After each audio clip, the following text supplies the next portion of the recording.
Hi, I'm Melanie Barr. Welcome to the She Built It Experience with Melanie. You're here because you want to experience the life and business that you crave.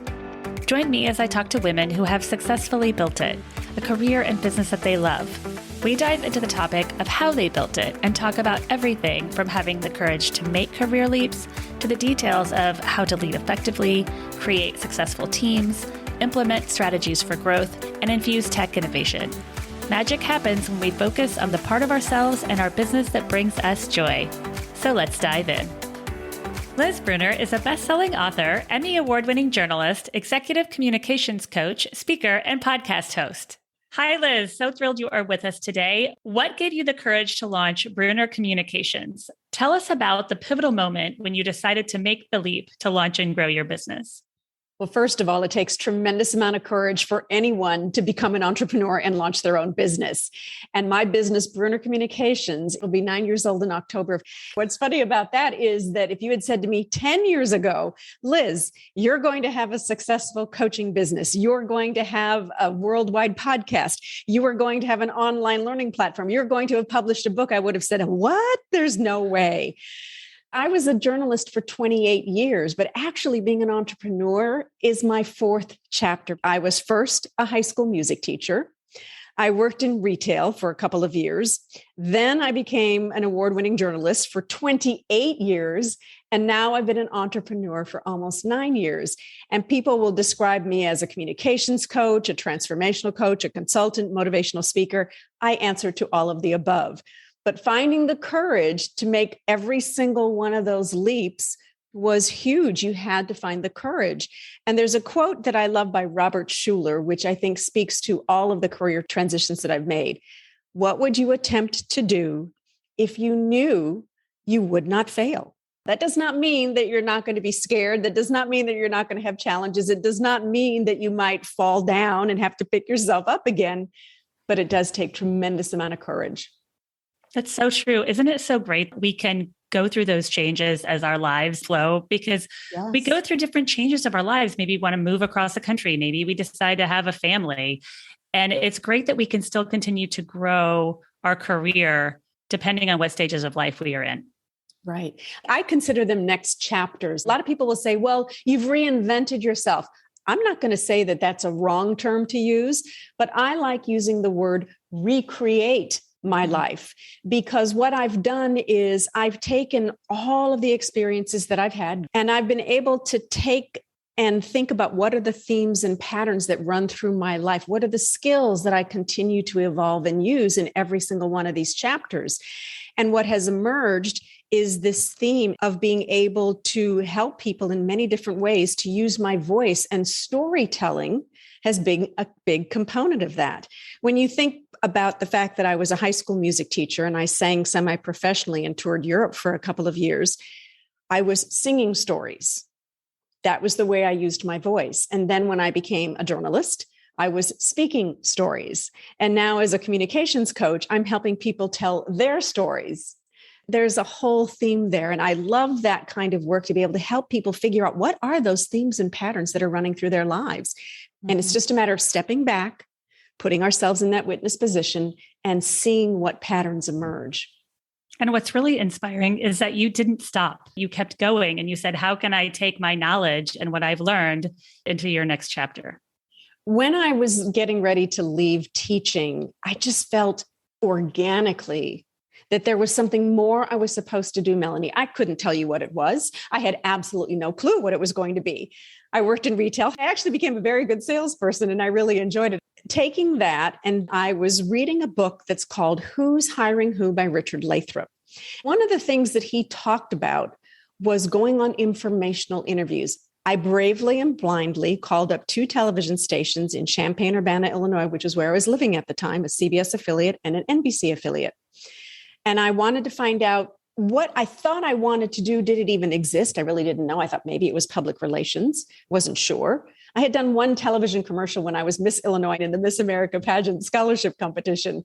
And I thought, well, maybe I could do something in TV. Did I need to go back to school? Did I need to get another degree? Did what I thought I wanted to do even exist? Fast forward, a position was ultimately created for me after about 6 months of conversation. And I learned everything on the job, everything they said. Liz, we want you to do this. We want you to write these. We want you to voice this. We want you to have your own show. And oh, by the way, we want you to do the weather. I said yes. And I'd go home and say, am I crazy? What am I doing? But I'm such a firm believer that just because we've never done something doesn't mean we can't. We just have to try. And again, you're getting out of your comfort zone and saying yes when you could have been too afraid and said no. That's when we grow the most, when we stretch ourselves, when we get out of our comfort zone. And a lot of the work that I do as a communications coach is pulling people out of their comfort zone. Now, you're not going to live out here 24/7, but now if this was your comfort zone and you've stretched yourself, this becomes your comfort zone. And it's amazing what you can accomplish when you're willing to stretch, when you're willing to grow out of your comfort zone. You are also the author of Dare to Own You. Share with us why you decided to write it and become an author.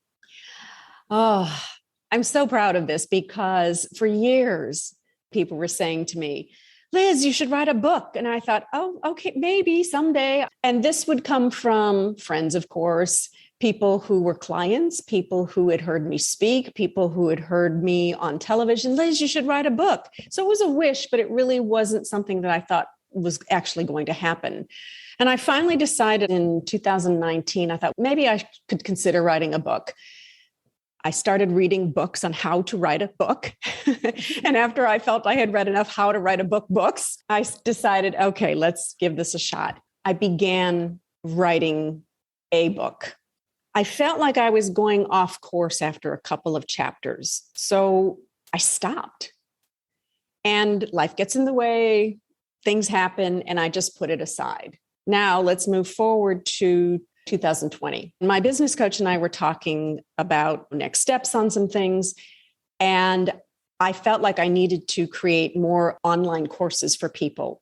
And so I'd started doing that in 2020. And then I decided, you know what? I need to do a course on how to be a rock star public speaker. And ironically, that off-course section of the book that I just mentioned, that became the template for my flagship course. And from there, it blossomed.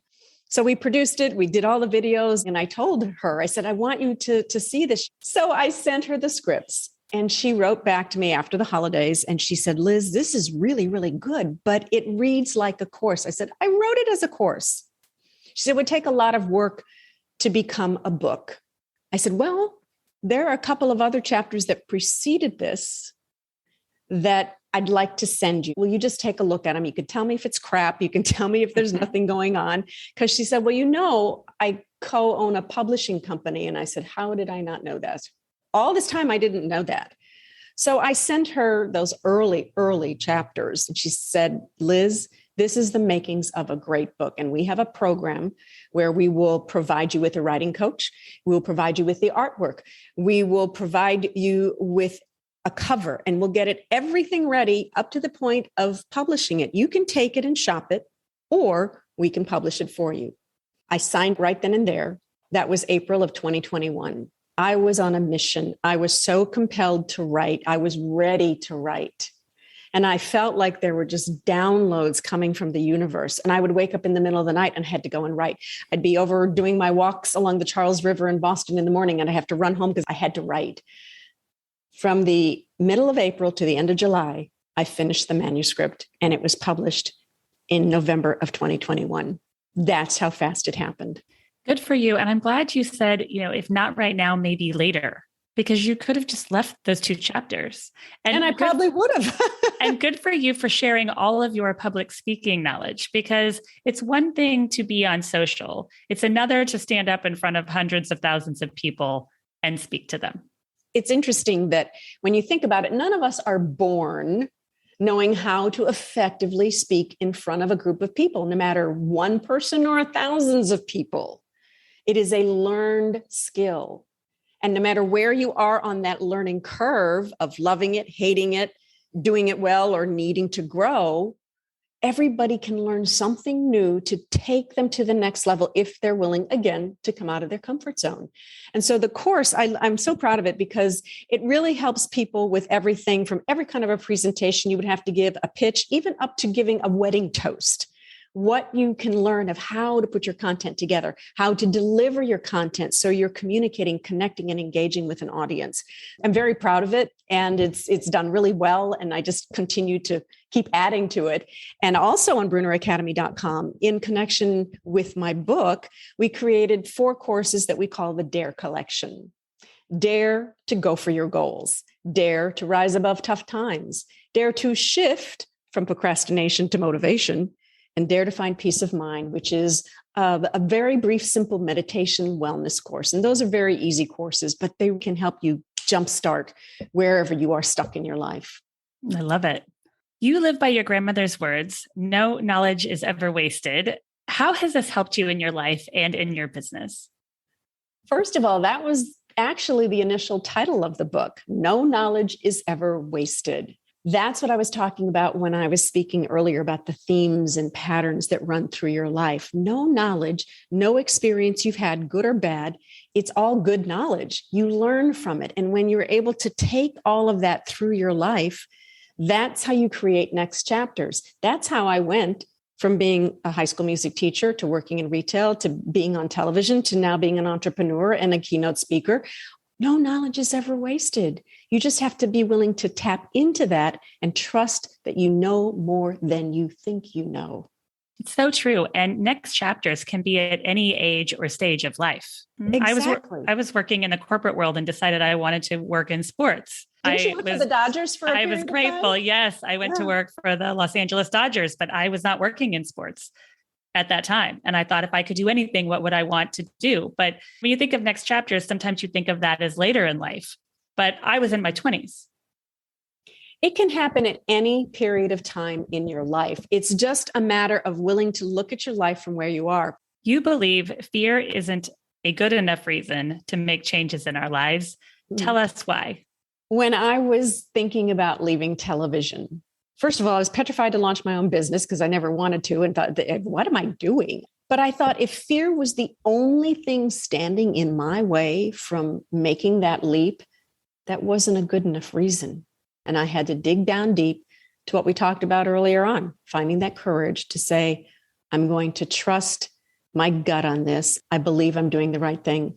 And there was one night when I was in my office at the television station, and it wasn't public knowledge yet that I was leaving. And I was quietly and confidentially cleaning off the shelves of my office. And I happened to come upon a reel of a young woman who was currently now at my television station as a reporter. But she had sent that to me years earlier from Florida, where she was currently working at that time, saying, I want to get to Boston. I want to get back home. That's where my family is. And will you look at my reel and tell me what I need to do to get better? I did not know I still had that feedback that I had sent her and included with that tape. And I thought to myself, it was an aha moment. I thought, I've been doing this. I've been helping people learn and grow and get better at public speaking, presentation skills, being on camera, leadership, presence, everything. I've already been doing this. She wasn't the first person that sent me a reel, but the fact that I happened to have that one and I found it on that particular night was like, I can do this. This is what I'm meant to do. It showed you that your career was prepping you for your next chapter the entire time. The entire time. At times, we can feel like an outsider in different phases of our lives. You share that our voices are worth finding. How have you been able to overcome imposter syndrome and self-doubt in times like this? Imposter syndrome is when we feel like we're not enough and we doubt our abilities. We doubt that, oh my gosh, I got this promotion. I don't know if I deserve it, or somebody's going to find out that I don't deserve it. It's that inner self-doubt that we have. And I had my share of it many, many times. And I had to work very hard to learn how to overcome that. And it is possible, but sometimes these still play in our heads. And we have to stop ourselves. We have to catch ourselves when that happens and say, wait a minute, nope, That's not the truth of the matter. That's not truth. That's fear. That is not truth. And sometimes there's no fact basis for these limiting beliefs that we have running through our head. And there's just no fact involved. So how do you move through that? You have to catch yourself. And I think, again, sometimes therapy helps, counseling helps too. That goes a long way, and I've had my share.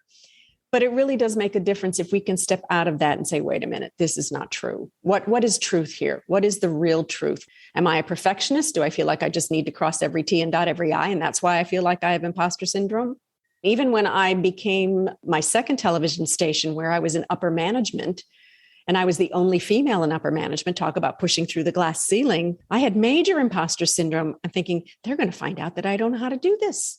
They're going to find out that I don't know how to be a manager. They're going to find out that I have no idea what to do in this job because they created the position. There's no one to fall back on. I have to figure it all out on my own. And I did. Thank you for being so honest, because there's not anyone on the planet that has not had that experience at one point. And to stop and tell yourself, these are not facts. Right. These are thoughts is a great way to look at it. I'm not sure what the actual percentage is, but around 75% or more of people feel imposter syndrome at some point in time in their lives. That's a majority of people. And in fact, I quote one of my podcast guests, former Navy SEAL Mark Devine, who talked about his own imposter syndrome. Hugely successful, number one in his class in the SEAL cohort that he was in. Did programs for the government, has a successful SEAL program right now for civilians who want to learn. He's written, I think, 2 or 3 different books that are bestsellers. And he still, from time to time, feels imposter syndrome. I ask this question at the end of every episode because I believe it's so important to bring joy into our daily lives. Magic happens when we focus on the part of ourselves and our business that brings us joy. What is one way you make sure to find and live your joy each day?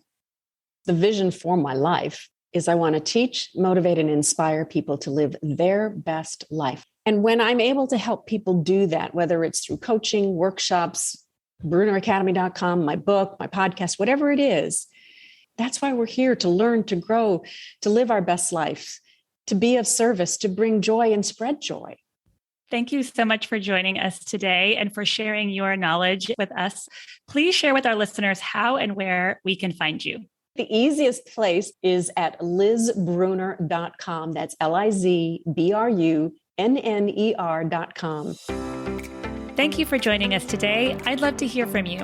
Reach out to me at hello@shebuiltit.com, on our She Built It website, or at She Built It on social.